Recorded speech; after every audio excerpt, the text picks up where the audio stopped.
Hello, everybody. I'm Professor Dr. Elham Hossain. Today, I'd like to discuss a few things about Edward Said's seminal book, Orientalism. This very book was published in 1978, and it is widely believed that after the publication of this book, there was a very significant change in approach to literary texts and in the study of culture. Culture and literary text became very important and significant topics to the readers, especially especially of the post-colonial period. And this very book also introduced the study of post-colonial literary theories. And in this way, this very book paves the platform standing on which many critics and literary theorists brought some important literary theories that have brought about revolutionary change in the attitude and approach of the readers towards the literary texts and culture. And besides this very seminal book, that is Orientalism, invites the rereading of the literary texts. And before the publication of this book, the approach of the readers towards the literary text was mostly directed or guided by the writer's personal involvement in different activities and the writer's biographies and the writer's personal or individual experiences. And the criticism was mostly concentrated on literary texts story, which was not widely engaged in different issues and realities out of which the literary texts emerged. But after the publication of this very particular book, the readers learned that every literary text is to be read critically, and every literary text is to be read side by side with the core text, that is the political situation, cultural situation, economic realities, and ethnographic location of the text. So all these things came to the consideration of the of the readers of literary texts. And this is the reason for which many people all over the world believe that this very book divided the world of literature into two hubs. That is, before the publication of this book, the world was the world of the literature which was not read critically in respect of political realities, cultural realities, economic realities, ethnographic or anthropological realities, or epistemologic realities. But after the publication of this book, all these things have been considered core texts of the literary texts. And these core texts are equally important of the literary texts. So in this respect, Edward Said's Orientalism brought about a very, very significant and revolutionary change in approach and reading of literary texts. So I just like to discuss Edward Said's definition of Orientalism. What does he mean by the term Orientalism? Actually, Edward Said, in this very book, critically examines Western representations of Orient, especially Middle Eastern societies and cultures in their fictions and non-fictions. And Edward Said takes up an interdisciplinary approach to literary criticism. using the principles of phenomenology, then existentialism, and French structuralism to unmask the Western so-called civilizing mission. So this very text is undoubtedly a very critical approach to the Western projection of the East in their literary texts. And Edward Said has questioned the portrayal of East in the literary texts of the West. And he has discovered that there is a deliberate politics behind the portrayal of East by the West. And he has also questioned the so-called civilizing mission of the West. The West, especially the colonizing world, has gone to different parts of the world with a subterfuge of enlightening the people there, teaching the natives civilization. But this civilization or civilizing mission was not accommodative at all. This civilizing mission had a deliberate intention of annihilating the local, cultural, political, economic, epistemological, and ontological realities. And in that very vacuum, that is after annihilation, the vacuum which was created was filled by the elements, cultural elements, linguistic elements, economic elements, political elements of the West. So civilizing mission was a kind of otherization or otherizing mission, marginalizing mission. That is, the mission was to marginalize the native, or silence the native, or misplace the native, and ensure the hegemony and dominance of the West. So Edward Said has questioned the politics behind the portrayal of East in the Western literary texts as an abode of fantasy, as an abode of vacuum, as an abode of absence of so-called civilization and culture. So in this respect, Edward Said's Orientalism is undoubtedly a very brave and powerful discourse that questions the Western discourse, which has divided the world into two unequal halves.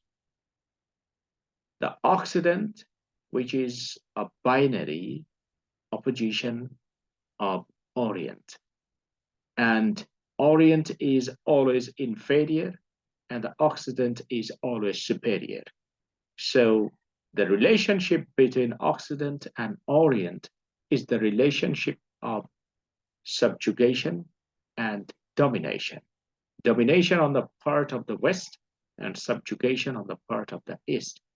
So this very deliberate politics was exercised by the literary texts, and Edward Said has critically questioned this particular intention of the Western literary texts. And while digging deeper into the term Orientalism, Edward Said has said, my contention is that without examining Orientalism as a discourse, one cannot possibly understand the enormously systematic discipline by which European culture was able to manage and even produce the Orient politically, sociologically, militarily, ideologically, scientifically, and imaginatively during the post-Enlightenment period. So with the inception of industrialization, the Western world went to different corners of the world with the subterfuge of enlightening the people. And how did they do it? They did it with two particular weapons. One is coercion, that is, the application of force enabled them to exercise or to ensure their hegemony there. And another important weapon was their texts that served as discourse. And this very discourse was imposed upon the natives, and they were uh, transformed into order. So, in this way, Orientalism is a concept. Orientalism is an attitude of the West towards the East. And Orientalism is a Western style for dominating, restructuring, and having authority over the Orient. This is said by Edward Said. So Orientalism is not only a concept, it's also a practice. And this practice was done not only by the guns and not only by the cannons and not only by the weapons, but also by the literary texts. This is Edward Said's finding that literary texts can also be used as weapons. And the Western world, especially the colonizing world, has used literary texts as weapons, as apparatus to otherize the natives of different parts or in different colonies of the colonizers. But Orientalism is not a new phenomenon, or Edward Said is not the first who brought this term to the knowledge or cognition of the readers. Actually, Orientalism has got a very long history. And J.A. Cudden, the writer of the Dictionary of Literary Terms and Literary Theory, has said, Orientalism as a discourse is believed to have begun its formal existence with the decision of the Church Council of Vienna in 1312 to found a series of chairs in Arabic, Greek, Hebrew, and Syrian at Oxford, Paris, Bologna, Avignon, and Salamanca. Since then, East has begun to be the increasing interest of the West. So the history of Orientalism is not new at all. Since 14th century, the Western world has started showing interest in the East. It is not for civilizing the East, or it is not for any benevolent purpose, but for maximizing their profit, but for enslaving the East only for the betterment, only for maximizing their mercantile profit. So East is always a pavement. East is always a ground which was used by the West for the change of their fate, for the betterment of their fate, not for the betterment of East, but for the betterment of their own. So in this way, Orient always served as a fertile ground where the West, that is the colonizers, changed their fate and improved their lot. And I'd like to say something more about Orientalism. Edward Said believes that Orientalism is a deconstruction of the Eurocentric stereotyped ideology to interpret the East with a view to subjugating it. So Orientalism is a discursive weapon of the West. And with this very weapon, the Westerners tried their best to enslave the East. They just interpreted East. They just told the East that you are inferior to the West, so you are to take up the white man's burden. You are to take up the civilizing mission of the West. And in this way, the East was enslaved or subjugated by the West.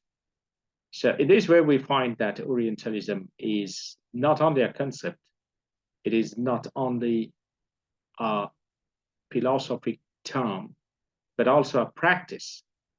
It's a construction. So Orient or the East is a construction by the West. And this construction is manipulated by their biasness, by their superiority complex, by their narrow complex, and by the dominance and hegemony of the West. So as our scholarly practice, Orientalism side by side with colonial enterprises emerged in the late 18th century. European centers of learning and their colonial outposts, when the study of the languages, literatures, religions, laws, and art of our East Asian societies became a major focus of the scholarly attention and intellectual energy. And if we look back to our history, just think of the role of Warren Hastings while he came to this Fort William presidency, and while he became the first viceroy of this Fort William presidency in 1774. His mission was to know the knowledge of the East, and he hired 11 pandits, and he told them to translate the Shastras and our books. Our books were in Sanskrit language, Persian language, and other local languages. So he got these books translated into English language. And if we think of William Jones, the founder of Asiatic Society, who is popularly or widely known as the first Orientalist, true Orientalist, he also got our books translated into the language of the West. So why did they do so? They did so with a view to knowing our knowledge and enslaving us, imposing their own knowledge, and just making a comparison and telling us that is they did all these translation works with a view to telling us that your knowledge is inferior, our knowledge is superior, so take up our knowledge and give up your knowledge. This is nothing but a process of otherization. And colonization or colonial process and otherization process go hand in hand.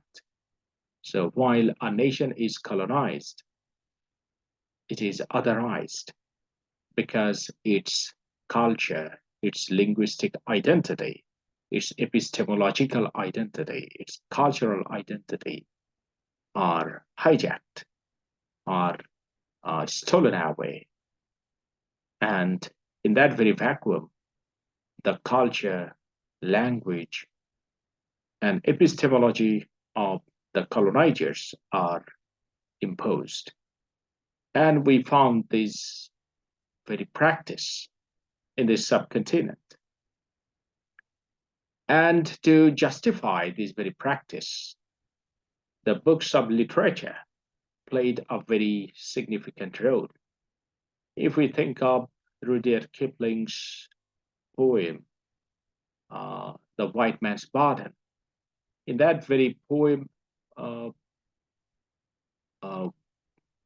Rudyard Kipling invited the people of this subcontinent to take up the white man's burden. And he says that he believes that, which is mostly saturated by his biasness, that what a single shelf of British library has is not found in whole subcontinent. So this very pronunciation is undoubtedly an exposure of the pride and superiority complex of a jingoist or of a colonizer. Actually, this is the attitude of the Orientalist towards the Orient or towards the East. And we find the same thing reflected in A Passage to India, composed by E.M. Forster. Dr. Ajiz received education from Western educational institutions. He's a physician. He has Western degrees, but even then, he is depicted as a caricature. He is never equal to the white English people. He is never equal to Ronnie Hislop or Fielding. He is always an Indian who is depicted as a clumsy, as a staggering fellow, who is very docile and who is to be beguiled very easily. So thus we find that India, a representative character of India, is depicted with all the ludicrous elements. And in this way, the Orientalist writers, literary writers, mean to say that East is never equal to the West. East can never be master. East is never capable of self-government. So if East wants to be civilized, East must subjugate itself to the West. Actually, this is the deliberate intention. And this very intention is very deliberately and subtly, poignantly incorporated into the literary texts. And these literary texts worked very slowly and effectively to change the mind or to enslave the psychology of the natives, not only of this subcontinent, but also in different parts of the world. And Edward Said has brought all these things to light and tell his readers to approach literary texts critically, not naively, but critically. And Edward Said,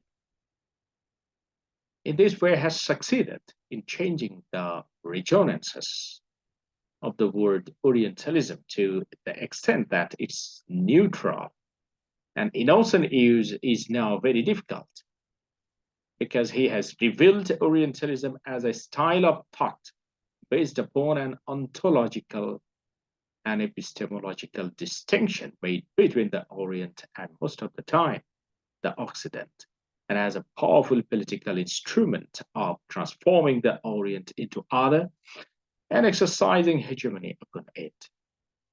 So I have already said that Orientalism is not an innocent term, or we must not approach this term naively. We have to take up this term very critically, because Orientalism is a style of thought. And this style of thought is always degrading the East, and it has a deliberate intention of subjugating the East to the West.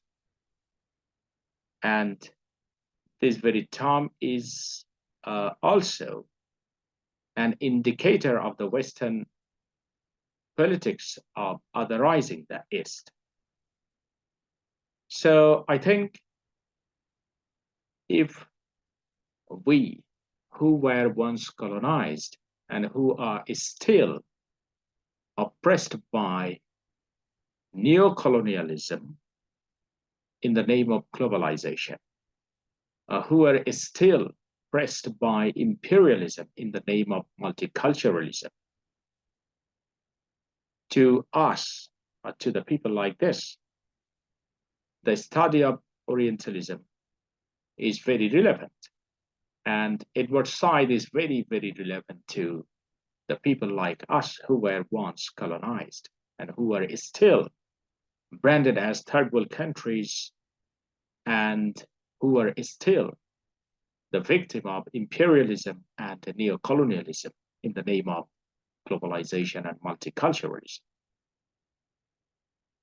And Edward Said affirms that Orientalism is a set of ideas regulated more to achieve internal coherence than to achieve any correspondence or lack thereof with the real Orient. This is not, however, to say that Orientalism is merely a fantasy with no relationship to the real. Said insists that over many generations, it involved many considerable material investment, and that it serves as a sign of European Atlantic power over the Orient. So I think even today, Edward Said is very, very relevant to the post-colonial generation.